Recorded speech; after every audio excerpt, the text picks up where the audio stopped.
Waltzing with whack jobs. That's the focus of tonight's angle. All right, after Biden and Harris pushed America to the edge of an economic abyss, the party has decided to avoid discussing Kamala's record. It's all platitudes all the time. She never hesitated to reach across the aisle if it meant improving people's lives. I want all of you to hold this and don't ever underestimate the power of this. She does it all with a sense of joy. Since they can't really defend their record, after all, Trump beats Harris on the top 3 issues in poll after poll, their argument is basically trust Kamala because she's historic and locked up some criminals in the past. And as for Governor Walz, they can't defend his record either, at least not to independents and moderates, that is. The 2020 post-Floyd shooting summer of love was more like summer of lawlessness under his watch, so all they can do is lean in to his personal biography. He is someone who long before he entered politics worked as a teacher. After school, Tim was the linebackers coach for the football team. They defied the odds, hear this out, going from a winless record to the school's first ever state championship. Well, that's nice if we're interviewing to fill the job of, let's say, assistant principal somewhere. But we're choosing a vice president, the second most powerful job in the United States, maybe even on the planet. So we need real answers, demanded by real reporters of real substance. But, I mean, we've got to be fair here. In their analysis of Tim Walz, this does qualify as substantive to them. He had sort of a joyful presence, a folksy charm to him. The Harris-Walz sounds like a dance to me. It sounds like a happy dance. This is like comfortable, normal, and joyful. That is a powerful thing in campaigns. Are they describing a new daytime syndicated show? It sounds like it. Live with Kamala and Tim, starting this fall. Check your local listings. But it's all just pixie dust, creating a fantasy distraction from the ugly truth about the wasteland that their regulate, borrow, and spend policies have created for Americans. Everything's going up high, still going up high.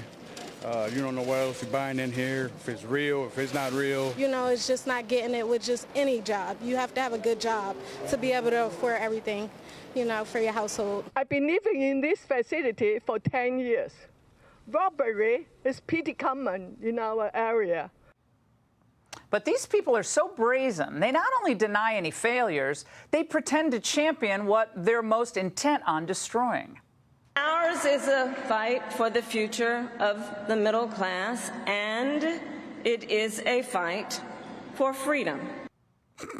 Of course, Biden-Harris inflation has hammered working families in the middle class, and their fight isn't for freedom, it's for control.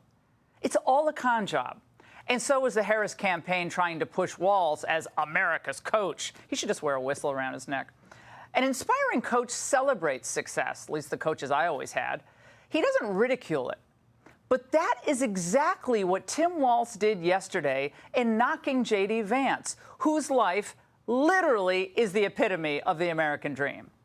His running mate shares his dangerous and backward agenda for this country. Like all regular people I grew up with in the heartland, J.D. studied at Yale, had his career funded by Silicon Valley billionaires, and then wrote a bestseller trashing that community. Come on! That's not what middle America is.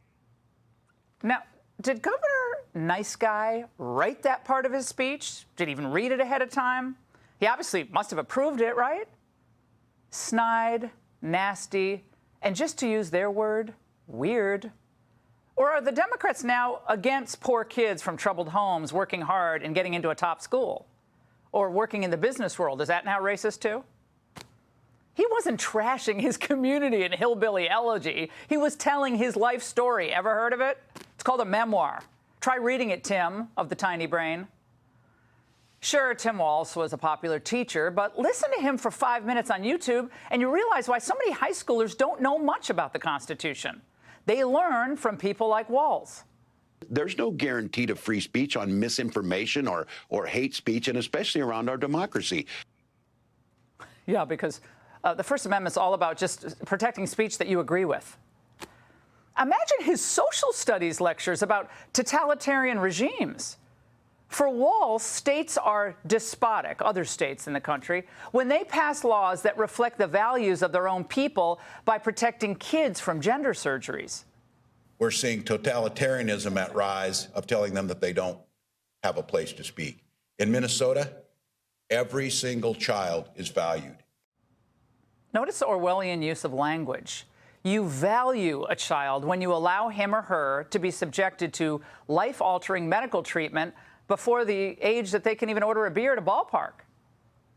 But never forget, some of the most hateful people, hateful toward Christianity, traditional family teachings, will always, and I mean always, pose as the good guys. This is an open state that is welcome for people. This is a state that values science, values people's own personal opinions to make their own choices. That hatred, that bigotry stops at our borders. Finally, a border they care about. If you can judge a man's integrity by his friends, well, listen closely to Tim's activist friends. Governor Walz has been supportive of the LGBTQ community since he was a high school teacher. When we elected 11 new LGBTQ members to the House 2 years ago and created the Queer Caucus, and I started pushing the importance of the trans refuge bill that I carried, he was always right there. Always right there. These people are wild-eyed, hateful, vindictive radicals who believe it's justice for a child to be taken from parents who deny them gender mutilation or sterilizing hormone therapy. Again, that's nice to them. But this is what the nice guy governor does to families in Minnesota. He pulls children away from parents who do not comply. That's okay under Minnesota law. The high-paid consultants hired by the Harris campaign to sell Walz as normal and nice have a problem on their hands. Most Americans don't think the riots of 2020 were normal. They don't think they were nice. They don't think greenlighting double mastectomies for confused teen girls is normal or nice. And they won't think that someone who lies about going to war is normal or nice. It's warped and it's devious. Forget Tampon Tim. I kind of prefer Twisted Tim.